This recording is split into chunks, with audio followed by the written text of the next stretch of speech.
Last weekend, I hosted a intro to oil painting workshop, and I had some students from New School and some of my students that I have coming for private lessons, and we just had a blast.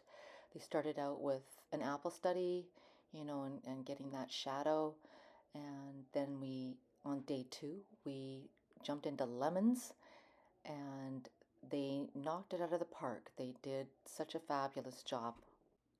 The weekend started with quite an in depth review of safety and working with the solvents and keeping our brushes clean and just good habits, at their workstation to keep control of the paint and learning to like sculpt clay, which is what oil sometimes feels like. But I'm very proud of how it all turned out for them.